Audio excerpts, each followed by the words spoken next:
I'm taking a look back at some of the most searched for recipes of last year, and on Google at number 5, mango pie.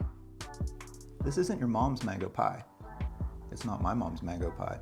I'll leave my recipe for mango pie in the description below, and while you're down there, go ahead and hit that like button, leave a comment, and subscribe. You're already watching. So here's how you make the crust.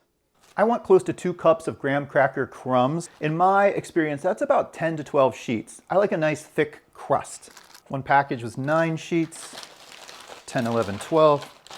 I like a zipper top bag and get the air out of it. And now take out a little aggression.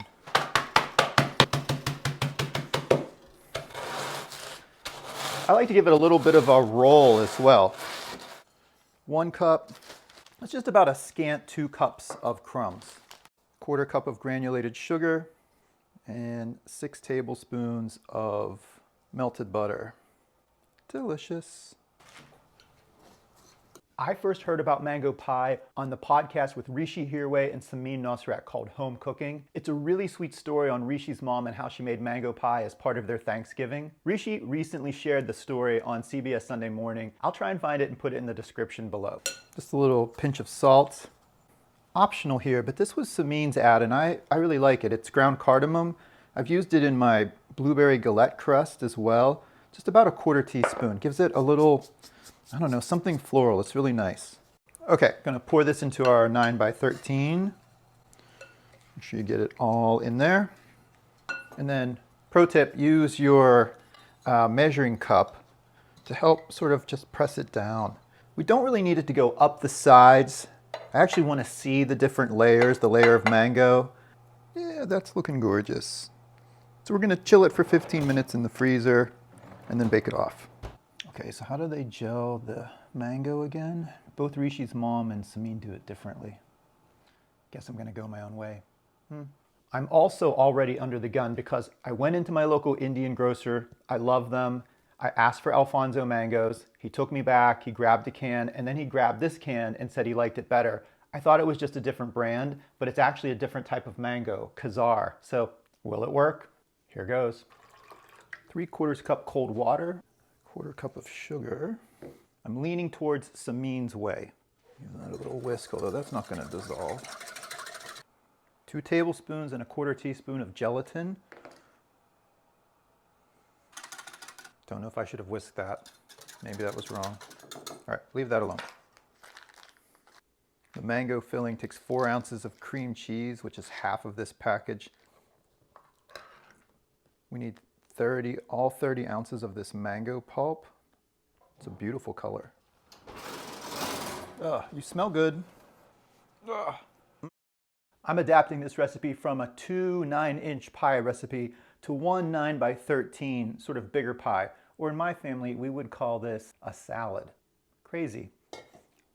I just love whipping whipped cream by hand. So I've had this stainless steel bowl in the freezer, and that's a 1/2 cup of cold whipping cream and a 1/4 cup of granulated sugar. Use the biggest whisk you have. Start going back and forth. You could totally do this with a stand mixer or a hand mixer, but I'm not gonna do that today. It starts to come together so quickly. So we're gonna make the mango custard. Okay, our gelatin has had time to bloom.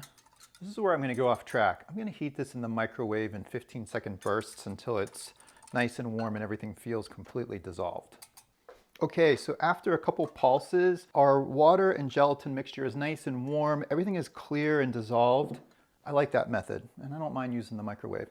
I am gonna use my stand mixer with a whisk attachment for this one. If you had a hand mixer, you could do that as well. I'm gonna add a little bit of our mango puree, and to that are 4 ounces of cream cheese, which is pretty soft, but I just wanna get it starting to whisk into the mango before we add all of this other stuff. On a low speed, because the gelatin sugar mixture is warm, I'm gonna add that now as well and see if that'll help to sort of maybe melt a little bit of the cream cheese. It's looking pretty good. I'm gonna slowly add our mango puree. Make sure to get as much in there as you can. I'm still seeing some flecks of the cream cheese, so I'm gonna crank up the speed for a little bit. pretty well incorporated. I still see some really light flecks of the cream cheese, but no big globs. I'm not really worried about it. And once we incorporate all of our whipped cream in, I think they're gonna kind of disappear anyway. I'm gonna start by just adding a little bit of the whipped cream just to start getting it incorporated into the mixture. Okay, I'm just gonna add the rest of our whipped cream in. Now, Hrishi's mom used Cool Whip, but I'm not a Cool Whip fan. Samin used whipping cream as well, so I like this idea. It's a really beautiful color. Okay, I don't know exactly how this is gonna go with the mango pulp, but I'm gonna strain it. I'm just doing this for a little bit more of a perfection look. I don't think it's necessary. I think having a couple little tiny bits of cream cheese in there would be totally fine. Yeah, happily, that worked really well. And you know, maybe it's the brand of cream cheese I bought. There's just a few little white specks that are stuck in there, but happily the mango pulp doesn't get stuck. And then we have a really smooth mixture. Don't forget to get that underneath. All right, that is beautiful. And our graham cracker crust is nice and cool. So let's add these two items together. I'm gonna give that just a little light smooth out, not much. So I'm gonna stick this in the fridge, but I'm gonna work on a top layer.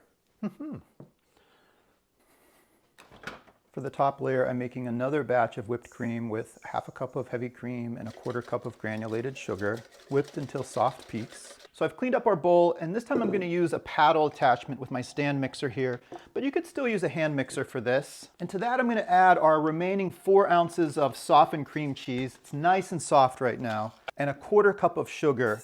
And I'm gonna beat that until it's light and fluffy. Just a pinch of salt. Scrape it down if it sticks to the sides too much. Get off there. And I like the tanginess of the cream cheese as a top layer for the mango. I think you could add a vanilla extract, but I'm not gonna do that. And I also thought about maybe adding some lime zest, but just for today, I'm gonna keep it pure and go with our whipped cream folded into our cream cheese. So here's our second batch of whipped cream that I made earlier. And now I'm just gonna fold these two mixtures together. There's not a lot of it, so just go slow, do it gently so it incorporates well. I'm gonna start with just about half of our cream cheese mixture. Here's our final amount. Just going nice and slow. It looks nice and homogeneous now. Meanwhile, our mango pie has been hanging out in the fridge. It's started to set up a little bit, which is good. You're gonna want that to happen before you add this top layer if you choose to do so. Oh, our mango layer is looking so good. I can tell it's just gotten a little bit more firm. Just go slow, take your time. And just keep working on the evenness of it. So I worked on our cream layer for a little bit to get a nice even layer. And it sort of started to show through. It has a little ombre effect. I like it, but if you wanted more cream, you could double the cream cheese and whipped cream to do that. My point was just to use up the remaining 4 ounces of cream cheese out of this recipe. I also have some sweetened and dehydrated mango. It's actually quite soft. I'm just slicing it now into sort of little julienne ribbons. I think it'll look really special and give it even more of a little texture. I really like how this is turning out. It's different. It's not your mom's mango pie. It's definitely not my mom's mango pie, but I really like it. Just ensuring our mango slices are nice and evenly distributed.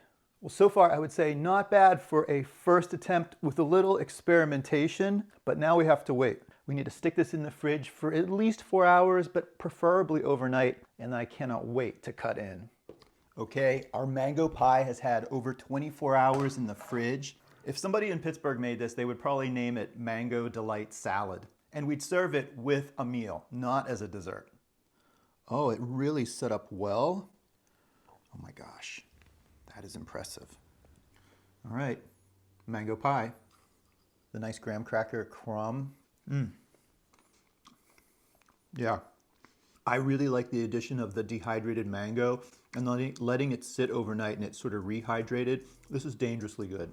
I could totally show up to like a Pittsburgh picnic with this and it would be gone. There's just something about the graham cracker crust crumb to this crumb crust. I'm taking a look back at the most Googled, searched for, I keep screwing that up, dried, and I definitely like the, ooh, not that one.